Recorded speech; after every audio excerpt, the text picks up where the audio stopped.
మీ ఎలాంటి వ్యాపార ప్రకటనలకైనా వెంటనే మా ఛానల్ సంప్రదించండి. ప్రస్తుతం మనతో పాటు ప్రముఖ ఆధ్యాత్మికవేత్త దైవజ్ఞ బ్రహ్మశ్రీ వీరాపురం సుబ్రహ్మణ్య స్వామి గారు ఉన్నారు. సో ధనుసు రాశి వారికి 2026 ఎలా ఉండబోతుందో గురువు గారిని అడిగి తెలుసుకుందాం. నమస్కారం గురుగారు. శుభాశీస్సులండి. జనవరి నుంచి డిసెంబర్ వరకు 2026 ధనుసు రాశి వారి పరిస్థితి ఏంటి, ఏ విధంగా ఉండబోతుంది? అర్ధాష్టం సెల్లో ఉన్నారు, దాని తాలూకు ఇంపాక్ట్ ఎలా ఉంటుంది? ఓవరాల్గా ఏం చెప్తారు గురుగారు కొత్త సంవత్సరం గురించి? మంచి విషయమే.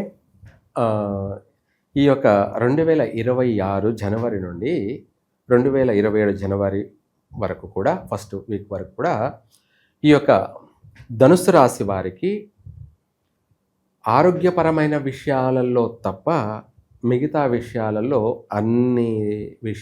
అన్ని రంగాలలో కూడా ఈ రాశి వారికి యోగదాయకమైన జీవితం. గతంలో పోల్చుకుంటే ఈ సంవత్సరం విశేషమైనటువంటి ఆదాయం, రాబడి అన్ని రంగాలలో కూడా ఉంది. అయితే ఏమిటి అంటే, ఇక్కడ ప్రజెంట్లీ ఈ యొక్క రాశి వారికి 7వ ఇంట ప్రస్తుతం గురు సంచారం, అది జూన్ వరకు కూడా. ఆ తర్వాత 8వ ఇంట గురు, అష్టమ స్థానం. అయితే ఇక్కడ అర్ధాష్టమ శని, మాతృస్థానంలో శని సంచారం ప్రభావం వల్ల వీళ్లకు ఆరోగ్యపరమైనటువంటి విషయాలలో వీళ్ళకి కావచ్చు, లేదంటే వీళ్ళ తల్లికి కావచ్చు, లేదంటే కుటుంబ వ్యక్తులు ఎవరికైనా కావచ్చు, వీళ్ళ కుటుంబంలో ఎవరికో ఒకరికి ఏదో ఒక రకమైనటువంటి పీడితులై ఉన్నారు, పీడిస్తున్నారు.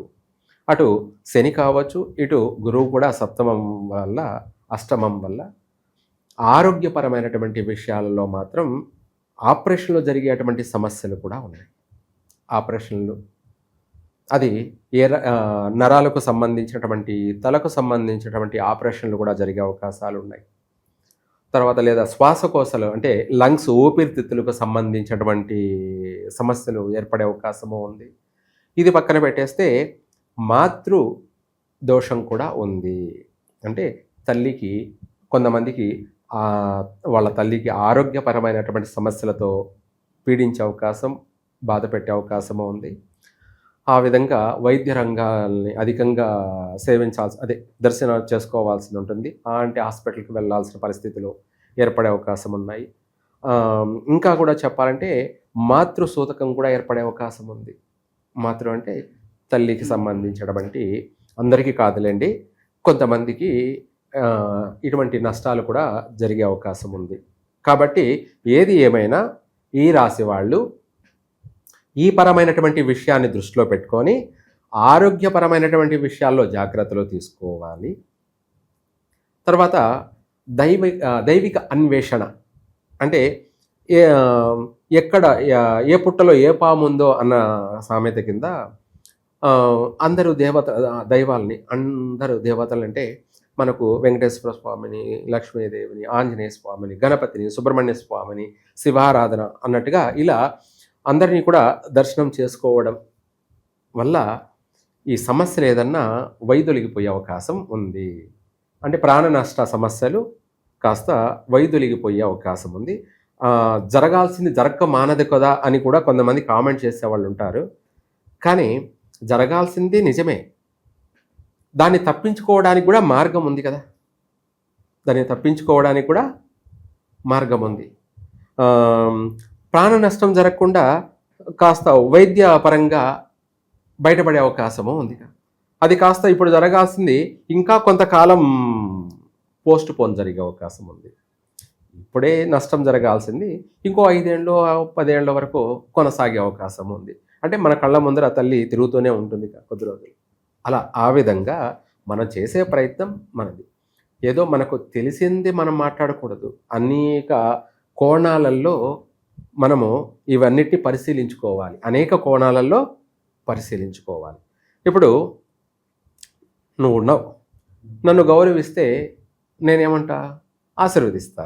అదే నువ్వు నన్ను ఎదిరిస్తే ఏమంటా?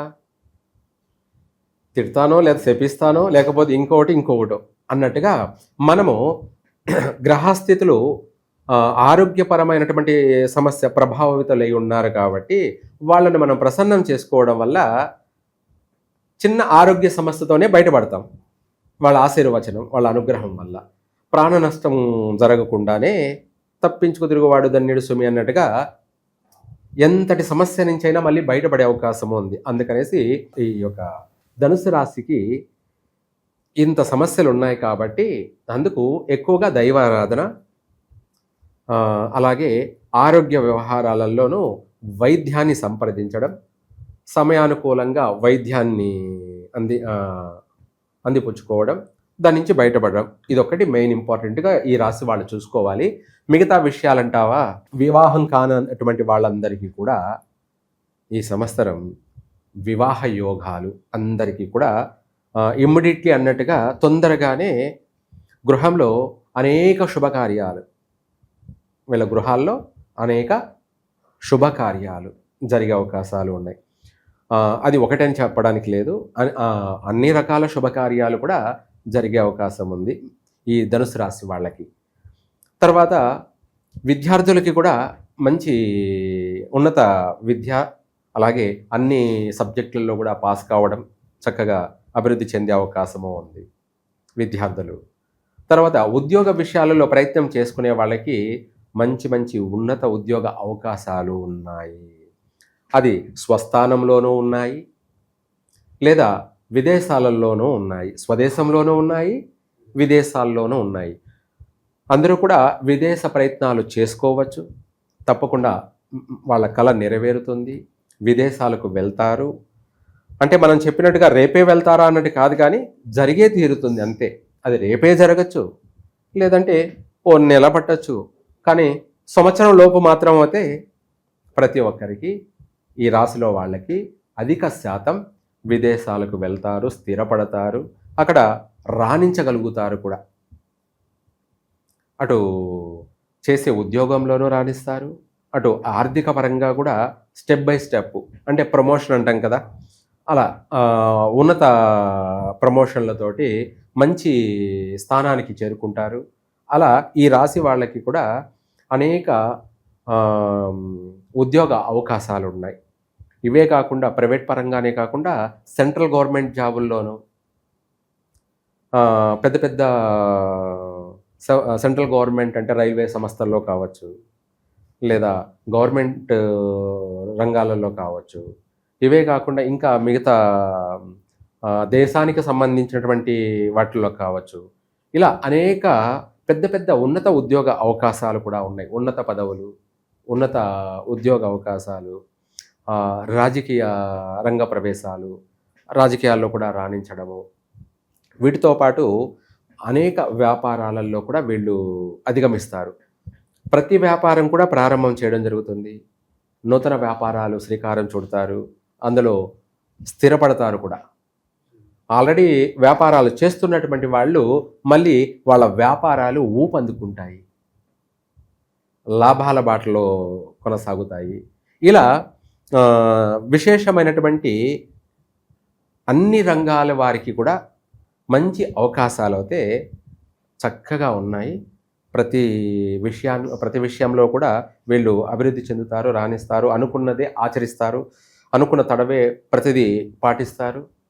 అలాగే కుటుంబ వ్యక్తులతో కూడా సఖ్యత, అనుకూలత బాగుంది.